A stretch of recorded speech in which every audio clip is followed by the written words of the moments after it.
Hey there, so you might not know me, but my name is Gabriel, and I wish to become an ecologist when I grow up. But for today, I'm going to teach y'all a lesson on something called parthenogenesis. Now, before we start, the first thing we want to know is what is the basic definition of parthenogenesis. Now, parthenogenesis is, of course, for those who have never heard of the idea, is a form of asexual reproduction. Now, asexual reproduction is basically when an organism doesn't have to have the usage of another organism to create offspring.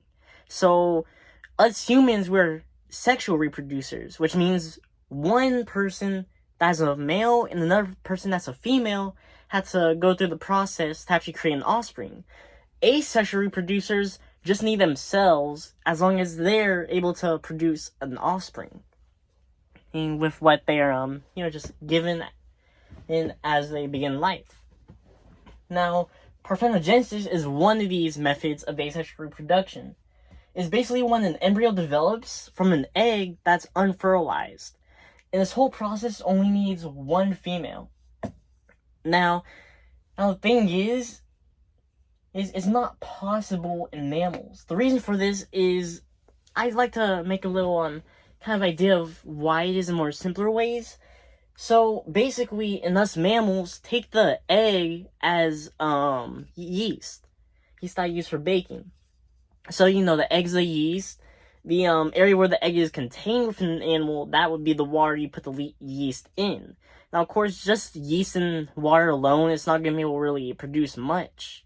But if we add the sugar, which acts as a sperm, it activates the yeast. It makes the yeast multiply. That's basically what happens with sperm and eggs. The sperm will go to the egg and make the egg start multiplying cells, and that will eventually create, babies.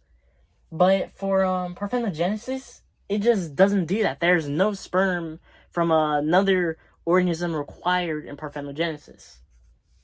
Yeah, so now that we know what parthenogenesis is, let's go along and talk about the different kinds of parthenogenesis.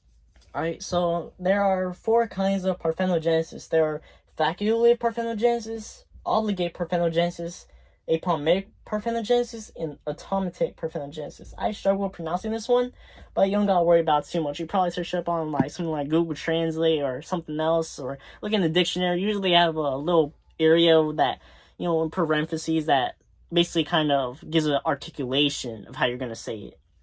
Yeah, so starting off with facultative parthenogenesis is usually an organism that usually uses sexual reproduction, uses asexual reproduction.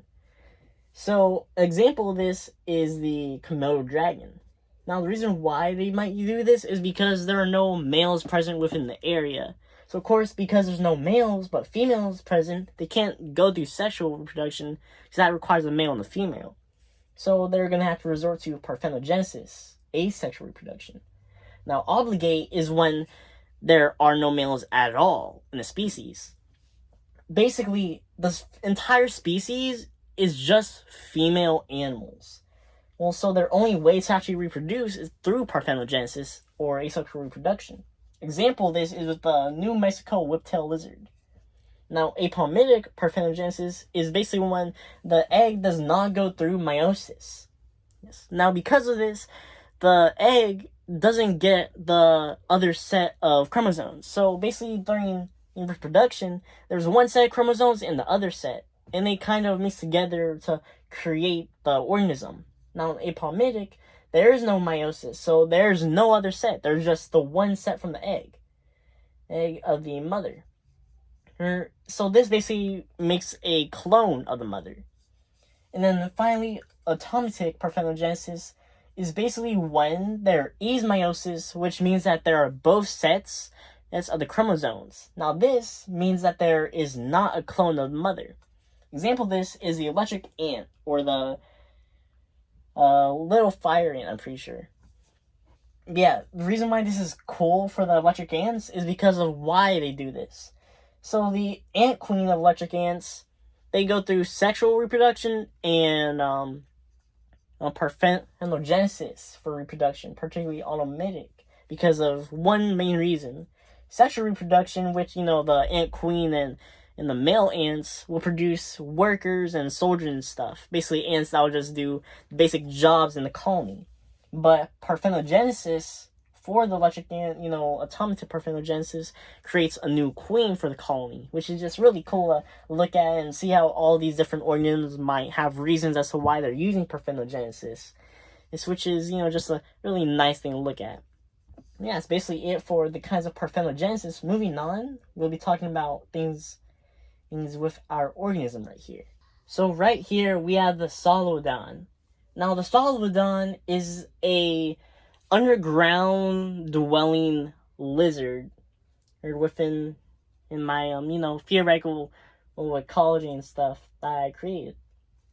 So basically how this functions is it's kind of like a colony kind of situation that's stationed underground. Now their diet mainly consists of things like small insects and roots if they are available. So, because of where they are mainly in, it's pretty easy to find those just within their area of home. So there's no reason to really leave the colony they're in. So because of this, they don't really leave and go find new mates with other males or new mates with other females. And so they resort to parthenogenesis, primarily facultative parthenogenesis. Whenever males are around, they would mate with them, but sometimes, if it's mostly a female colony or just a female colony, they will just go through parthenogenesis. And that is our main example of parthenogenesis today for our theoretical organism. Now, moving on, I want to give out a nice little thing that is also really important for knowing parthenogenesis and all the stuff about it with chromosomes. So I had to, bend a little down because all this stuff right here that I'm also about to start explaining is at the bottom of the board. But yeah, so now with parthenogenesis, one thing that we also have to go over is the difference in chromosomes for organisms that use parthenogenesis. So now, for anyone who's taking a biology class in maybe the 9th grade in the U.S., from at least what I've experienced as someone who took a biology class in 9th grade in the U.S., is you will go over chromosomes. Now, during biology, they will likely go over how XX and XY are the main chromosomes for your sex chromosomes, which are 23rd base pair, or gender chromosomes. These will basically decide what gender you are. XX, or double X, makes you a female. XY makes you a male. And if you're a YY, that's impossible. You will die before you're born. You always need an X within that base pair, which is another interesting thing I'll just say a bit. It is possible for you to get more than just an XX or an XY. I'm pretty sure there are cases where someone develops an XYY, which makes something I think called the Jacobs disorder or something of the sort, or Jacobs syndrome, I think. But yeah, so that's basically the most basic stuff with the human chromosomes and chromosomes of other animals. Now, for parthenogenesis animals and multiple other kinds of animals, they have different things. For all birds, most reptiles, and some fish and insects, they replace their letters with 2 new ones. Now, for these species, and animals I mentioned, they replace their Z for Y, and their W is replacement for the X. Now, another thing we gotta talk about is how their genders are decided. Now, as we went over, humans and other animals have XX deciding they're females and XY making them male. For the animals right here, birds, some reptiles, and some fish and insects, rather, double Z makes a male. When right here, Z replacing Y, that would result in a failure. A Z and a W makes a female, when rather in here for X and Y, that will make a male. And then WW, which, W replacing X, makes a failure. When right here, in humans and other animals, it makes a female. So now that we know how kind of the chromosomes work, we also need to know, why does this apply to parthenogenesis? Now, in parthenogenesis, the main thing that we know is there's only one organism. So, yet again, biology class, they also explain how you need 2 chromosomes from 2 organisms. You need the X chromosome, which comes from the female. Well, not an X chromosome, but you need something that comes from the female and something that comes from the male. And that will, provide the chromosomes for that 23rd base pair to assign your sex. You either get XX making you a girl or XY making you a boy. Now, since there's only one animal in the in Parthenogenesis, we can't just get a whole new organism stuff for the chromosome. So rather, we split apart the pair from the mothering animal to decide whether or not the babies will be a male or female, not just male, or will be a failure. So let's say we have our chicken right here. So our chicken, of course, it's a female, it's a hen, it's a ZY. Not ZY, a ZW. So we split apart the ZW into a Z and a W. Then we take it to the offspring. Now they still need the second chromosome. So the Z will duplicate and make another Z, and W will duplicate and make another W. If we look back at our chart right here for, birds and such, we'll know that double Z means a male, ZW is female, and WW means failure. It will die before it is really born. So, of course, that means our double Z, that is a male chicken, that is a rooster. And our WW, that is going to fail and die and not produce actual young. Now, of course, we know rooster, that's going to eventually grow up and it'll eventually have its own kids, as with other hens and such. But the WW, that's unfertile. Well, that is never hatching. So you might wonder, what do we do with this?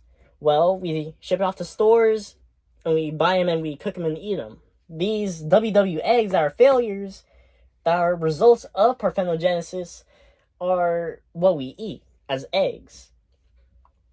That's why the eggs that we buy at stores for eating will never hatch a chicken.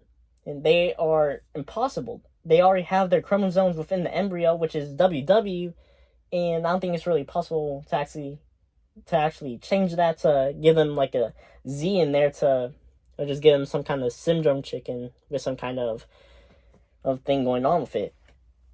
Yeah, so our chicken eggs that we eat are WWs, or the failed chicken eggs. And yeah, that basically just wraps up this part of the whole thing with chromosomes and such. Bringing us back to just parthenogenesis, which explains that we only need the one female to create an organism. Alright, y'all, so that's it for today. But before we leave, this isn't exactly a question, but rather an assignment. So for today's lesson, I want you to, look up different organisms that go through parthenogenesis. I want you to go look out for them. Go out into that world, that beautiful world with all that life, and look for an organism that uses parthenogenesis. And make sure they use it, because as we just went over with the X and Y's, I's and ZZs, you might confuse all birds for parthenogenic, which is not true. Not all birds are parthenogenic. Yeah, so just go out there and look for something that uses parthenogenesis. Come back here and comment down what you found. And hey, have a good day. Hope you come back and see some more. Remember, this is really important for your learning. So always take it with care. Take notes sometimes. And I'll see you again some other time. Goodbye.